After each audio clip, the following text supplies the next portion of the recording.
Good evening friends, कैसे हैं आप लोग। I am fine. आप लोग भी अच्छे होंगे। आज हम रॉयन हॉलिडे की किताब ईगो इज़ द एनिमी का नया लेसन पढ़ने जा रहे हैं। हमेशा एक विद्यार्थी बने रहें। Let's start. हमेशा एक विद्यार्थी बने रहें। मैं जिस किसी भी व्यक्ति से मिला हूँ, किसी न किसी बिंदु पर वह मेरा शिक्षक रहा है और उस बिंदु पर मैंने उससे कुछ न कुछ नया सीखा है। Ralph Waldo immersion. इतिहास में किंवदंती बन चुके चंगेज खान के कारनामों की गूंज आज भी सुनी जा सकती है। बर्बर, आक्रामक, खून के प्यासे चंगेज खान ने सभ्य दुनिया पर आक्रमण किया और आतंक फैलाया। इतिहास साक्षी है कि वह और उसका मंगोल गिरोह किस तरह पूरे एशिया और यूरोप की यात्रा करते हुए बिना किसी रोक टोक और प्रतिरोध के लूटमार और बलात्कार करते हुए न केवल उन लोगों का कत्ल करते चले गए जो उसके रास्ते में आए, बल्कि उन पराजित लोगों की संस्कृतियों को भी नष्ट करते चले गए। इसके बाद अपने खानाबदोश मंगोल योद्धाओं के कबीलों की तरह चंगेज की बर्बर सेना के भयानक बादल भी इतिहास से अदृश्य हो गए, क्योंकि मंगोलों ने कुछ ऐसा नहीं बनाया था जो स्थायी रूप से टिके रहने योग्य हो। सभी प्रतिक्रियावादी भावनात्मक आकलनों की तरह यह आकलन भी ज़्यादा गलत नहीं हो सकता था। चंगेज खान न केवल अब तक के सबसे महान सैन्य मस्तिष्कों में से एक था, बल्कि वह एक शाश्वत छात्र भी था। उसने हर उस संस्कृति से सबक सीखे जिसके वह संपर्क में आया। उसकी वे आश्चर्यजनक जीत अक्सर उन नई संस्कृतियों की सर्वोत्तम तकनीकों, प्रथाओं और नवाचारों को अपनाने की उसकी क्षमता का ही परिणाम थी। उसके स्वयं के शासनकाल में और उसके बाद कई शताब्दियों तक उसके वंशजों के शासनकाल में एक बात का सबसे ज़्यादा ध्यान रखा गया। दरअसल उन्होंने अपने विरोधियों और उसकी संस्कृतियों के सर्वश्रेष्ठ तत्वों और प्रथाओं को अपनाने का अलिखित नियम बना लिया। वे दूसरों की हर उस चीज़ को आत्मसात करते चले गए जो उनके लिए उपयोगी साबित हो सकती थी। चंगेज खान के निर्देशन में मंगोल अपने सामने आने वाली प्रत्येक संस्कृति की सर्वोत्तम चीज़ों को चुराने और आत्मसात करने के लिए उतने ही तत्पर और निर्मम रहे जितने वे जीत हासिल करने के बारे में थे।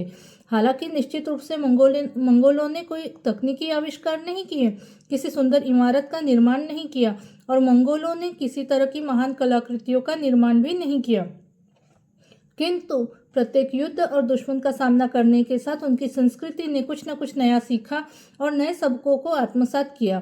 चंगेज खान पैदाइशी जीनियस नहीं था, इसके बजाय वह व्यावहारिक चीज़ों से सीखने में माहिर योद्धा था। जैसा कि एक जीवनी लेखक ने कहा है, उसने अपनी विशिष्ट, अनुशासित और केंद्रित इच्छा शक्ति द्वारा संचालित व्यावहारिक गतिविधियों से सीखने, जांच परख करके चीज़ों को आत्मसात करने और उन्हें लगातार संशोधित करने की प्रतिक्रियाओं का एक सतत चक्र स्थापित कर लिया था। वह दुनिया का अब तक का सबसे महान विजेता था, क्योंकि वह किसी भी अन्य विजेता की तुलना में सीखने के लिए अपने दिमाग को ज़्यादा खुला रखता था। चंगेज खान को सबसे शुरुआती बड़ी बड़ी जीतें अपनी सैन्य इकाइयों का पुनर्गठन करने के बाद मिली, जिसमें उसने अपने सैनिकों को 10-10 के समूहों में विभाजित कर दिया था। यह तरकीब उसने अपने पड़ोसी तुर्की के आदिवासी कबीलों की रणनीतियों से चुराई थी और इस तरह मंगोलों ने अनजाने में ही इस दशमलव प्रणाली को अपना लिया। जल्द ही अपने साम्राज्य को विस्तार देने के लिए लड़ाई लड़ते समय वह एक और तकनीक के संपर्क में आया जिसके बारे में उसे पहले कोई जानकारी नहीं थी। वह थी शहर के चारों ओर सुरक्षात्मक दीवार बनाने की रणनीति। खान ने सबसे पहले तंगुट पर आक्रमण के दौरान किलेबंद शहरों के खिलाफ युद्ध और घेराबंदी करने के लिए महत्वपूर्ण रणनीतियों से संबंधित हर पहलू के बारे में सीखा और जल्द ही वह इस सब का माहिर खिलाड़ी बन गया। बाद में उसने चीनी इंजीनियरों की मदद से अपने सैनिकों को ऐसी मशीनें बनाना सिखाया जो शहर की घेराबंदी करते समय उसकी सुरक्षा दीवारों को धराशायी कर सकती थी। जरचेट के खिलाफ अपने अभियानों में खान ने लोगों के दिल और दिमाग को जीतने के महत्व को समझा। चंगेज खान ने जिन जिन राज्यों पर विजय प्राप्त की, वहाँ के विद्वानों, बुद्धिजीवियों और शाही परिवारों के सदस्यों के साथ काम करके उनका विश्वास जीत लिया, जिसके फलस्वरूप वह इन क्षेत्रों को बहुत अच्छी तरह से प्रबंधित करने में और उन पर पकड़ हासिल करने में सक्षम हो गया। किसी अन्य सम्राट के लिए ऐसा करना लगभग नामुमकिन था। इसके बाद चंगेज़ खान हर देश या शहर जिस पर उसका कब्जा था, वहाँ के सबसे ज़्यादा चतुर ज्योतिषियों, लेखकों, डॉक्टरों, विचारकों, सलाहकारों और प्रभावशाली लोगों को बुलाकर अपने साथ मिला लेता था। यानी वह हर उस शख्स को अपने साथ मिला लेता था जो उसके सैनिकों और उनके प्रयासों की किसी भी तरह से सहायता कर सकता था। उसके सैनिक ठीक इसी उद्देश्य की पूर्ति के लिए अपनी यात्रा के दौरान अनुवादकों और ऐसे व्यक्तियों को अपने साथ रखते थे जो लोगों से बातचीत और पूछताछ करने में माहिर हो। उसकी यही एक आदत थी जिसने उसे मौत के बाद भी अमर कर दिया। हालांकि मंगोल अपने आप में लगभग पूरी तरह से युद्ध कला के लिए समर्पित लोग लगते थे, फिर भी उन्होंने अपने संपर्क में आने वाले प्रत्येक शिल्पकार, व्यापारी, विद्वान, मनोरंजनकर्ता, रसोइया और कुशल श्रमिक का बहुत अच्छा उपयोग किया था। मंगोल साम्राज्य अपनी धार्मिक स्वतंत्रता के लिए उल्लेखनीय रूप से खुला था और सबसे बढ़कर विचारों और संस्कृतियों के मेलजोल के प्रति उनका प्रेम अत्यधिक प्रशंसनीय था। ये मंगोल ही थे जो पहली बार चीन में नींबू लेकर आए थे और इन्होंने ही सबसे पहले चीनी नूडल्स को पश्चिम में पहुंचाया था। इन्होंने ही फारसी कालीन, जर्मन खनन तकनीक, फ्रांसीसी धातुकर्म और इस्लाम का खूब प्रचार किया। ये मंगोल ही थे जिन्होंने चीनी बारूद, मुस्लिमों के आग फेंकने वाले हथियार और यूरोपीय धातुकर्म जैसी तकनीकों के सम्मिश्रण से तोप का निर्माण कर दिया, जिसने युद्ध कला को पूरी तरह से बदल कर रख दिया। हमेशा नई चीज़ों को सीखने और नए विचारों को अपनाने के लिए तत्पर रहने वाले मंगोल लोगों का वह खुलापन ही था जिसके कारण इन सभी तकनीकों का एक साथ संयोजन होना संभव हो पाया। जैसे ही हम पहली बार सफल होते हैं, हम खुद को नई परिस्थितियों के बीच में पाते हैं और अब हमारे सामने नई समस्याएं होती है जिनका हमें सामना करना पड़ेगा। नई नई पदोन्नति पाए सैनिक को राजनीति की कला सीखनी चाहिए। सेल्समैन जो अभी पदोन्नत हुआ है उसे प्रबंधन करना सीखना चाहिए। किसी नए संगठन के संस्थापक को सीखना चाहिए कि अपने कार्यों को कैसे डेलीगेट किया जाता है। एक उभरते हुए लेखक को दूसरे लेखकों की कृतियों को संपादित करना सीखना होगा।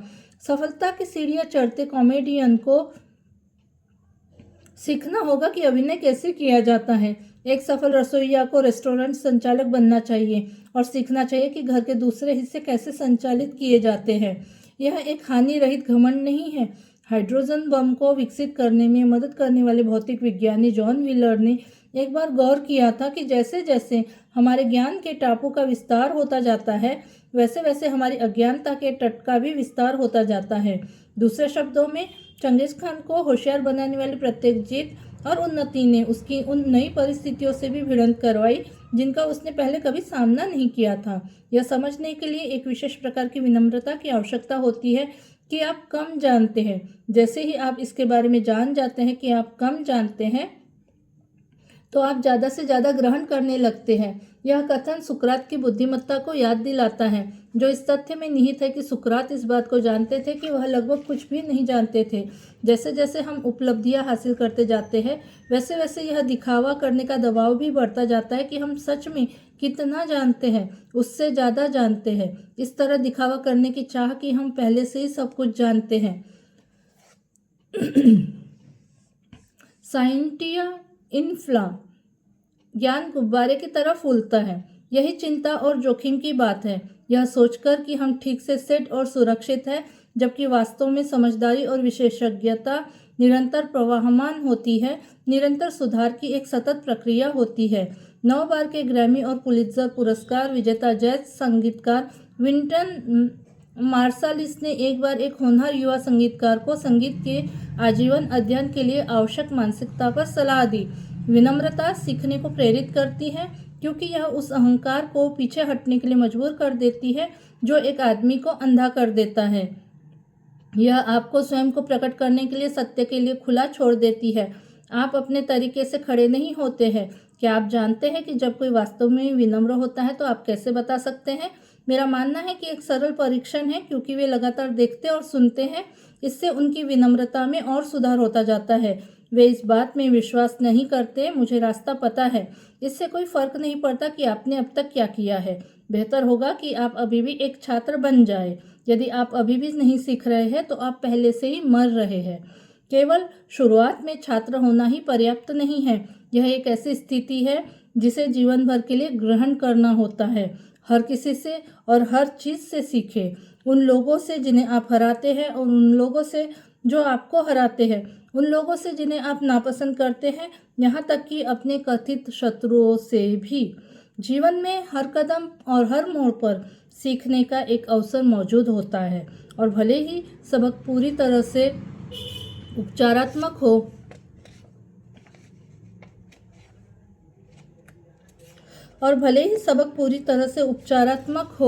हमें अपने ईगो को इतना हावी नहीं होने देना चाहिए कि यह हमें चीज़ों को फिर से सुनने से रोक दे।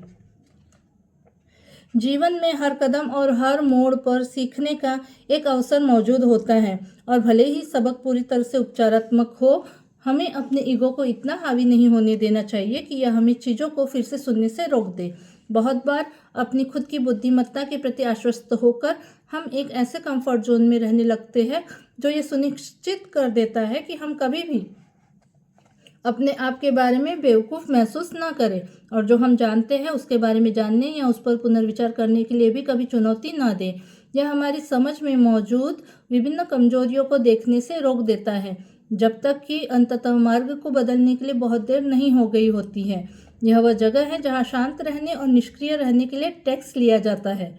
जब हम अपनी कला में माहिर बनने के लिए प्रयास करते हैं तो हम में से प्रत्येक को एक खतरे का सामना करना पड़ता है। चट्टानों पर सायरन की तरह हमारा ईगो एक सुखदायक, हमारी उपलब्धियों को मान्यता प्रदान करने वाला गीत गाता है, जो हमें एक विनाश की ओर ले जा सकता है। दूसरा, हम अपने ईगो को हमसे यह कहने की अनुमति देते हैं कि हमने स्नातक की उपाधि प्राप्त की है। सीखना रुक जाता है। इसलिए फ्रैंक शैमरॉक ने कहा था, हमेशा एक छात्र बने रहें, जैसे कि यह कभी समाप्त नहीं होता है। समाधान उतना ही सीधा होता है जितना कि शुरू में यह असुविधाजनक होता है। किसी ऐसे विषय की एक किताब को चुनें जिसके बारे में आप कुछ भी नहीं जानते हैं। अपने आप को उन कमरों में रखें जहां आप एक सबसे कम जानकार व्यक्ति है। वह असहज भावना, वह रक्षात्मकता जिसे आप तब महसूस करते हैं जब आपकी सबसे गहरी धारणाओं को चुनौती दी जाती है। अपने आप को जानबूझकर ऐसी परिस्थितियों में रखने पर आपको कैसा लगता है? अपने विचारों को बदलें, अपने परिवेश को बदलें। एक शौकिया व्यक्ति रक्षात्मक होता है, पेशेवर सीखने के कार्य को आनंददायक पाता है, और यहाँ तक कि कभी-कभी दिखाने के लिए वे चुनौतियों का आनंद लेते हैं और विनम्र बने रहना पसंद करते हैं, और एक सतत और अंतहीन प्रक्रिया के रूप में शिक्षा ग्रहण करने में लगे रहते हैं। अधिकांश सैन्य संस्कृतियाँ और सामान्य तौर पर लोग भी उन लोगों पर अपने मूल्यों को थोपना चाहते हैं और नियंत्रण हासिल करना चाहते हैं जो उनका सामना करते हैं। प्रत्येक स्थिति को निष्पक्ष रूप से तौलने की उनकी क्षमता ने मंगोलों को दूसरों से एकदम अलग कर दिया, और यहाँ तक कि जरूरत पड़ने पर वे अपनी किसी भी पुरानी प्रथा को बदलकर उसके स्थान पर एकदम नई प्रथा को अपनाने में भी कोई संकोच नहीं करते थे। सभी महान व्यवसाय इसी तरह से शुरू होते हैं, लेकिन फिर कुछ हो जाता है। व्यवधान के सिद्धांत को ले, जिसके अनुसार किसी न किसी समय हर उद्योग किसी न किसी प्रवृत्ति या नवाचार द्वारा बाधित होगा। दुनिया के सभी संसाधनों के बावजूद मौजूदा हित और मौजूदा सोच इसका प्रत्युत्तर देने में असमर्थ होंगे। ऐसा क्यों है? ये व्यवसाय अपने आप को बदल क्यों नहीं पाते हैं और परिस्थितियों के अनुसार अनुकूलित क्यों नहीं हो पाते हैं? इसका एक बड़ा कारण यह है, चूँकि उन्होंने नई चीज़ें सीखने की अपनी क्षमता को खो दिया है, उन्होंने छात्र बने रहना छोड़ दिया है।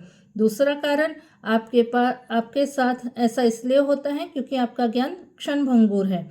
महान प्रबंधन विशेषज्ञ और व्यावसायिक विचारक पीटर ड्रकर का कहना है कि केवल सीखना ही पर्याप्त नहीं है। जैसे जैसे लोग आगे बढ़ते हैं, उन्हें यह भी समझना चाहिए कि वे कैसे सीखते हैं, और फिर इस निरंतर चलने वाले सीखने के क्रम को और ज़्यादा सुविधाजनक बनाने के लिए किस तरह की प्रक्रियाओं को स्थापित करते हैं। अन्यथा हम एक प्रकार की खुद के द्वारा थोपी गई अज्ञानता के लिए अपने आप को मूर्ख बना रहे हैं। Thank you.